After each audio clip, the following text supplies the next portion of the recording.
Hey guys, it's JohnyTechReview. Today I have a review for you of this Lecmal R300 dashcam. So this is a dual camera dashcam, and that's designed to have a camera up front and also a camera in the cabin. Some of the other features that this support is also GPS, built-in G sensor, so it knows when you have an accident or there's a certain vibration shock, and then it will automatically save your footage. HD DVR here, they say. In the back here are some of the features. It has a 2.7 inch screen, and then it has a maximum resolution of 1280 by 480. So you're thinking this is a pretty weird resolution, and yes it is. So this resolution here is basically two 640 by 480 stitched side by side, and that's what gives you the 1280 by 480. So this is not a 1080p dash cam or anything like that, but it does have some pretty neat features, and for the price it's pretty compelling. So I just want to show you guys this. Inside the package you get a power cable. This is like a 8-feet cable or so. It's a mini USB cable, pretty standard. And here is the unit. So this is the unit itself. It comes with a little clamshell right here, and this clamshell comes built into the suction cup. You have adjustable in multiple directions. You can turn this way, you can turn this way, you can turn that way. So it's all 360-degree turn. It also has this built-in GPS receiver that plugs into the side here, and I'll get to that in detail. And furthermore, it comes with a little user menu just like this. So this user menu has a bunch of information in the back here. It's pretty detailed and it has everything you can see. It has this diagram of the product just quickly showing you. There you go. Anyway, let's take a look at the dash cam itself right here. So if you are mounting it like this is what you can expect. And then here you have the one of the camera. This camera here is looking at you in the cabin. In practice, this camera partially look at half of my body in my car, and it basically can see the back of your car in the back seat, and basically it see kind of center of your car, depending on where you mount your camera, I guess. Here you have two LED charging and power. There's a power button right here. There's the OK button, and here these buttons here are actually buttons. This one is the menu. That one is the mode, switch between the different mode, and then you have a left and right arrow key here to navigate. There's a mic here. This is the mic that we use for recording.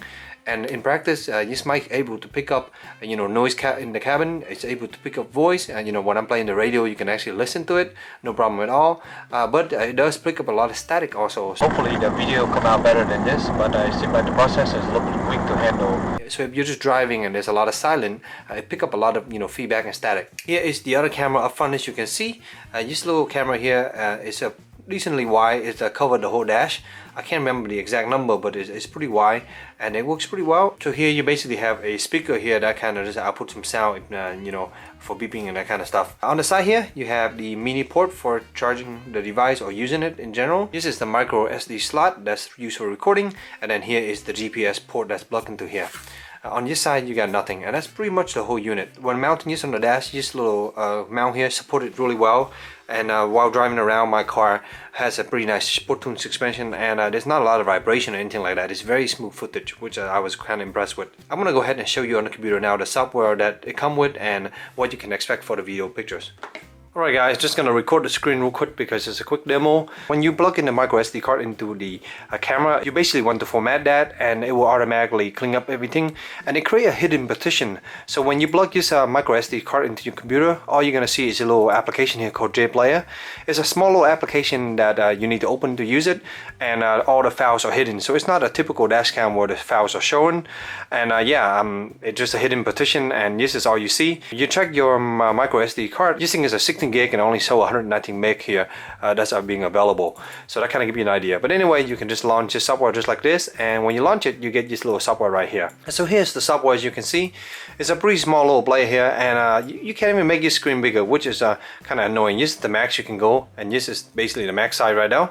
Anyway, up here you have some information like kilometer, mile per hour, etc. You can have here a dual screen, so you can see both screens at the same time, and then a single feed, or the left feed or right feed. In this dual screen here, this is 640 by 480, and this is 640 by 480. So together it's 1280 by 480.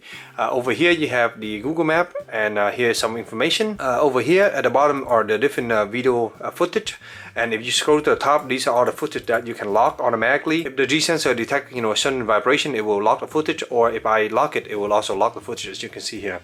So if we were to just play this footage, for example, you can see right here, Pretty smooth footage. Just again 640 by 480. Again, here you can kind of see my face and half of my face, and you know, the middle of my car, and this camera's a little bit dark, as you can see. I'm making an adjustment here. And here you can see the Google Map information over here, and you can actually zoom out, kind of give you an idea. But yeah, it's actually updating using GPS information. And here you can see all the G sensor values, which is pretty cool. Keep in mind the date time on this is all wrong. I never did set it properly. I just let it go.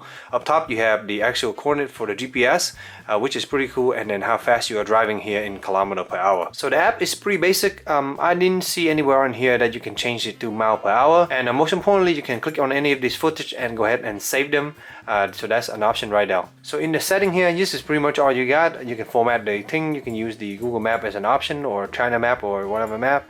Test the SD card, change the password if needed to, but that's about it. Not much setting here in this app. I do wish that it allow you to expand this video a little bit bigger, but this is the biggest this application will let you go. So in general, the footage actually look pretty decent, even though it's only a 640 by 480 camera. You know, it's not a very high resolution, so if you're trying to zoom in, you know, pause the video or zoom in, you're gonna have a hard time making out some you know, license plate and stuff. But in general, it's a pretty decent camera. I think with the proper lighting, it's pretty nice. In the just dark condition here, as you can see, it barely make up anything, and you can barely even see the inside your car. Yeah, that's to be expected. There's no night vision or anything like that. I do want to point out one more thing, and that is on the LCD itself. When you're recording, it look a little bit laggy, like it's not getting a very high frame rate. But in you know, when you're playing this footage back on the computer, it's very smooth, just like this, with no problem at all. So that's just, I guess, the you know, the weak processor trying to you know, display you stuff on the screen while recording. Guys, that's pretty much conclude my quick review. I hope it helped you in your purchase decision. If you have any question, let me know in the comment below. And as always, stay tuned for future review. Thank you.